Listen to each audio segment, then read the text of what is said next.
एक तरफ साल 2024 के लोकसभा चुनाव की तैयारी चल रही है, वहीं प्रधानमंत्री 25 साल का विजन सामने रख रहे हैं। यानी 25 साल तक उनका जो विजन है उस पर काम होता रहेगा। उन्होंने अगले 25 साल में देश को विकसित देश बनाने का आह्वान किया है। यानी क्या बीजेपी को लगता है या प्रधानमंत्री मोदी को लगता है कि 25 सालों तक बीजेपी का राज चलने वाला है या उनका विजन आगे बढ़ने वाला है? इसी को समझने की कोशिश करेंगे कि आखिर ये 25 साल वाली बात कहने के मायने क्या हैं। प्रधानमंत्री मोदी ने आत्मनिर्भर भारत में निजी क्षेत्र की महत्वपूर्ण भूमिका का जिक्र करते हुए कहा कि देश दुनिया के लिए विनिर्माण कर सकता है भारत। प्रधानमंत्री ने लाल किले की प्राचीर से 76वें स्वतंत्रता दिवस के मौके पर राष्ट्र को संबोधित करते हुए कहा कि अगले 25 साल की यात्रा देश के लिए काफ़ी महत्वपूर्ण है। उन्होंने इस अमृत काल में विकसित भारत के साथ गुलामी की हर सोच से मुक्ति, विरासत पर गर्व, एकता और एकजुटता और नागरिकों द्वारा अपने कर्तव्य पालन के 5 प्रण का आह्वान किया है। महत्वपूर्ण है 25 का फिगर, पहले इसको समझना जरूरी है। दरअसल 75वीं वर्षगांठ थी, 76वां स्वतंत्रता दिवस था, यानी अगले 25 सालों में 100 साल हो जाएंगे। 100वीं वर्षगांठ जब होगी और स्वतंत्र भारत के 100 साल हो जाएंगे तब भारत एक विकसित देश होगा। ये विजन प्रधानमंत्री मोदी का है। लेकिन साथ ही साथ वो आत्मनिर्भर भारत और उस विजन की बात भी करते हैं जो उनके प्रधानमंत्री बनने के बाद सामने आया है। एमएसएमईज पर फोकस करना हो, स्टार्टअप्स पर फोकस करना हो, छोटे छोटे व्यवसायियों पर फोकस करना हो, या फिर एफडीआई को बढ़ाना हो, लोगों को ईज टू बिजनेस के जरिए भारत में आकर्षित करना हो, बुलाना हो बड़े बड़े व्यवसायियों को, व्यापारियों को, ये सारे प्रयास किए गए हैं। भारत को एक बिजनेस का हब बनाने की कोशिश हो रही है और इसमें महत्वपूर्ण भूमिका निजी क्षेत्र भी निभा सकता है, ये प्रधानमंत्री मोदी ने कहा है। उन्होंने ये भी कहा कि भारत दुनिया के लिए विनिर्माण कर सकता है। दरअसल चाइना कुछ इसी अंदाज में भारत की तरह ही उसकी स्थिति थी और भी ख़राब स्थिति कह सकते हैं, लेकिन धीरे धीरे उसने विनिर्माण के क्षेत्र में अपना दबदबा बनाया। पूरी दुनिया में वो प्रोडक्ट्स बनाने के लिए जाना जाने लगा। धीरे धीरे वो दुनिया की सबसे बड़ी ताकतों में शुमार हो गया और भारत को लेकर प्रधानमंत्री नरेंद्र मोदी का कुछ इसी तरह का सपना देखने को मिलता है। हाँ, ये बात भी सही है कि भारत की राजनीति चीन से बहुत अलग है। चीन में डिक्टेटरशिप चलती है या वहाँ पर लोकतांत्रिक व्यवस्था नहीं है जैसी भारत में है। लोकतांत्रिक व्यवस्था में हर पार्टी का या तमाम राजनीतिक दलों का अपना बराबर का स्टेक होता है। इसीलिए जनता के बीच जाने के पहले अपनी बातों को बताना पड़ता है, समझाना पड़ता है, जनता को आकर्षित रखना पड़ता है, जनता को अपने साथ जोड़े रखना पड़ता है। बहुत बड़ा चैलेंज भारत में होता है क्योंकि यहाँ पर क्षेत्रीय दलों का अपना दबदबा है। राष्ट्रीय दल जो हैं उनकी अपनी राजनीति होती है और राष्ट्रीय दलों में देखें तो विपक्ष अभी बहुत ही टूटा सा, बिखरा सा दिखाई पड़ता है। खासतौर पर सबसे बड़ा दल जो है कांग्रेस, जो एक समय पर लंबे समय तक सत्ता में रहा और विपक्ष में भारतीय जनता पार्टी देखने को मिलती थी, अब बिल्कुल इसके उलट कांग्रेस तो है लेकिन कांग्रेस की स्थिति बहुत ही खराब देखने को मिलती है। आने वाले समय में कांग्रेस का क्या भविष्य होगा कहना मुश्किल है। 25 सालों में कांग्रेस का निर्माण कितना होगा ये कहना भी मुश्किल है। लेकिन प्रधानमंत्री मोदी को यह लगता है कि 25 साल तक उनका ये विजन चलने वाला है और इस विजन पर चलते हुए भारत एक विकसित देश बन सकता है। कुछ महत्वपूर्ण बिंदुओं को समझने की कोशिश करते हैं जो प्रधानमंत्री ने अपने भाषण में रखे और उससे उनके विजन को समझते हैं या फिर उस राजनीति को भी समझते हैं जो बीजेपी के साथ साथ आगे बढ़ेगी। पहला बिंदु, प्रधानमंत्री ने इस बार make in India, startup India जैसे बड़े ऐलान नहीं किए थे, बल्कि आज़ादी के 75 साल से 100 साल तक का सफ़र ये देश कैसे तय करेगा इससे जुड़े संकल्पों का जिक्र किया है। यानी कि उन्हें जो कहना है, जो विजन रखना है वो पहले ही रख चुके हैं। आत्मनिर्भर भारत का विजन ऐसा नहीं है कि वो 5 साल 10 साल में पूरा हो। ये एक ऐसी प्रोसेस है जो धीरे धीरे आगे बढ़ेगी। ये भी बात सही है, जब हम उत्तर प्रदेश की कई जगहों पर गए और हमने ODOP यानी 1 डिस्ट्रिक्ट 1 प्रोडक्ट के तहत आपको अलग अलग जगहों के, जैसे उदाहरण के लिए हाथरस में आप हींग की या गुलाल की बात करते हैं, आप पीतल के कारोबारियों की मुरादाबाद में बात करते हैं, मिर्ज़ापुर में बात करते हैं। इसी तरह से आप देखते हैं कि अलग अलग, और ये बात सिर्फ उत्तर प्रदेश की नहीं है, देश में अलग अलग जगहों पर इसी तरह से कुछ परंपरागत काम होते हैं। साथ ही साथ हम देख रहे हैं कि युवा सामने आ रहे हैं, टेक्नोलॉजी को लेकर वो सामने आ रहे हैं, कई एप्लीकेशंस का निर्माण कर रहे हैं। इन दोनों का सामंजस्य, एमएसएमई को बढ़ावा देना, स्टार्टअप्स को बढ़ावा देना, ये आत्मनिर्भर भारत का विजन दिखाई पड़ता है। लेकिन ये तभी संभव है जब पॉलिसीज इसी तरह से चलती रहें। ये भी दुर्भाग्य है राजनीति का कि हम देखते हैं कि एक सरकार की जो नीतियाँ होती हैं वो अगली सरकार आते ही बदल जाती रहती हैं, कुछ नीतियां रहती है जिन पर काम किया जाता है। तो बेशक हो सकता है कि सरकार बदल जाए, इसके बावजूद विजन बरकरार रहे, लेकिन बहुत मुश्किल भी लगता है क्योंकि बहुत सारी चीज़ें हैं जिनका विरोध होता रहा है।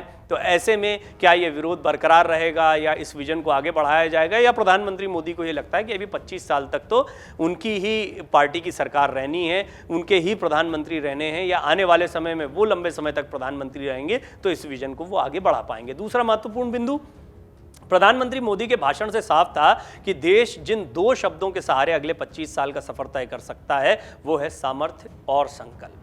संकल्प का मतलब ही है, कन्विक्शन का मतलब ही है कि आप किस तरीके से एक ही चीज़ पर चल रहे हैं, यानी आपने जो सोच रखा है उसी पर आगे बढ़ रहे हैं। और सामर्थ्य का अर्थ ही है कि भारत अपने आप को कैसे शक्तिशाली बनाता है। इन दोनों विजन के लिए व्यावसायिक तौर पर भारत का ग्लोबल स्तर पर, दुनिया के स्तर पर मजबूत होना बहुत ज़रूरी है। हम इकोनॉमिक लिहाज से देखें तो बांग्लादेश जैसे कुछ देश उदाहरण बन सकते हैं, लेकिन बांग्लादेश की पूरी इकोनॉमी को देखें तो गारमेंट सेक्टर में वो इस वक्त दुनिया में सबसे ज़्यादा अपने पास लोगों को आकर्षित करता है। भारत का भी गारमेंट सेक्टर बहुत मजबूत है, लेकिन अभी बांग्लादेश के मुकाबले हमें और काम करने की ज़रूरत पड़ेगी। ये एक बहुत महत्वपूर्ण बात है। आप अंदाज़ा लगा सकते हैं कि भारत में स्कोप बहुत है, लेकिन अभी तक हम उस स्कोप का सही इस्तेमाल नहीं कर पाए हैं।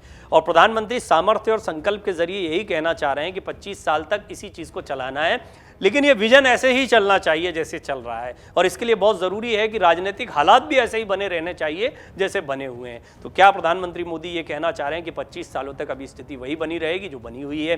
जैसे तीसरा बिंदु है, उन्होंने अपने भाषण में करीब करीब 25 बार सामर्थ्य और संकल्प शब्द का जिक्र किया है। तो आप अंदाज़ा लगा सकते हैं कि वो इसको कितना महत्वपूर्ण मान रहे हैं। ये 25-25 पर जो बार बार फोकस है उसका कहीं ना कहीं टारगेट भी यही देखने को मिल रहा है कि आने वाली राजनीति की बात भी की जा रही है युवाओं को। और हम देखते हैं कि जो बहुत छोटे छोटे बच्चे रहे होंगे 14 साल में या वोट नहीं करते थे, उनकी तादाद पिछले 2 कार्यकालों के बाद, यानी 10 साल जुड़ने के बाद में, आप अंदाज़ा लगाइए कि कोई 8 साल का बच्चा रहा होगा वो 18 साल का हो जाता है 10 साल के बाद में। और आने वाले 25 साल की बात करते तो अभी भारत जो दुनिया का सबसे युवा देश कहा जाता है, क्योंकि हमारी आबादी तो बहुत ज़्यादा है, लेकिन एक पॉजिटिव एस्पेक्ट ये है कि हमारे पास सबसे ज़्यादा युवा भी दुनिया के मौजूद हैं। ये युवा धीरे धीरे अब वोटर्स में तब्दील हो रहे हैं। क्या इनका समर्पण बीजेपी की तरफ बना रहेगा? इन युवाओं को आकर्षित करने के प्रयास किए जा रहे हैं, ये भी एक महत्वपूर्ण बिंदु है। चौथा महत्वपूर्ण बिंदु है पंच प्रणों के बारे में उन्होंने बताया। जैसा मैंने बताया आपको कि 5 प्रण बार बार बताए हैं, और लाल बहादुर शास्त्री, अटल बिहारी वाजपेयी के नारे को विस्तार दिया है। 3 पीड़ाएं भी जाहिर की हैं, और प्रधानमंत्री नरेंद्र मोदी ने कई अहम बातें जो हैं वो अपने भाषण में कही हैं। 5वीं बात, उन्होंने पंडित नेहरू का जिक्र किया, सावरकर को भी याद किया। प्रधानमंत्री ने अपने भाषण की शुरुआत में रानी लक्ष्मीबाई से लेकर तात्या टोपे और बिरसा मुंडे तक का जिक्र किया।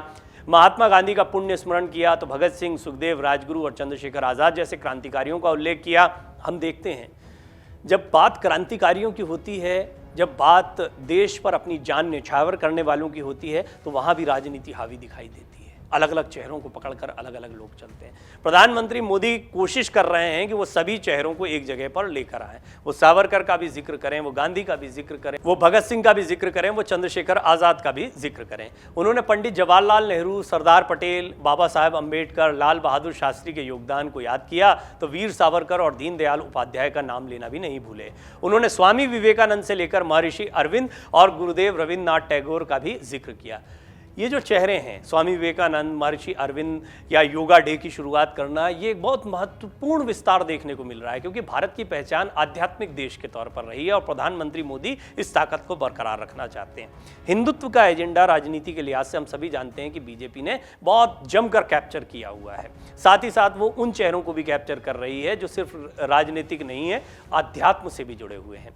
अगले 25 साल की यात्रा की अगर आप बात करें तो प्रधानमंत्री के भाषण में जिन 2 शब्दों का सबसे ज्यादा बार उल्लेख हुआ है वे सामर्थ्य और संकल्प हैं। जैसा हमने आपको बताया, उन्होंने कहा इस देश की मिट्टी में इनहेरेंट सामर्थ्य है। बड़े बड़े सोशल साइंस एक्सपर्ट भी ये कल्पना नहीं कर सकते थे कि एक तिरंगे ने पिछले दिनों कैसे देश के अंदर के मौजूद इतने बड़े सामर्थ्य को इस तरह दिखा दिया। भारत की नारी शक्ति एक नए सामर्थ्य और विश्वास के साथ आगे बढ़ रही है, और ये महिला वोटर्स या देश की महिलाएं, ये बहुत ही महत्वपूर्ण वोट बैंक बीजेपी के लिए हमेशा देखने को मिला है। इससे पहले जेपी नड्डा ने भी अपना बयान दिया था, जिसमें उन्होंने कहा था कि आने वाले समय में सिर्फ बीजेपी रह जाएगी और सभी क्षेत्रीय दल खत्म हो जाएंगे। ये भी समझने जैसी चीज़ें हैं। अब इन दोनों को अगर जोड़ कर देखें कि 25 साल का विजन रख रहे हैं प्रधानमंत्री मोदी, वहीं बीजेपी के राष्ट्रीय अध्यक्ष जो हैं वो ये कह रहे हैं, बिहार की यात्रा पर गए थे जहां पर उन्होंने ये बयान दिए थे जिसके बाद सियासत गर्मा गई थी। उन्होंने कहा क्या था वो पहले समझ लेते कि अपनी विचारधारा की वजह से आने वाले समय में सिर्फ भाजपा ही एक पार्टी रह जाएगी। उन्होंने कहा था कि भविष्य में सभी क्षेत्रीय दल खत्म हो जाएंगे।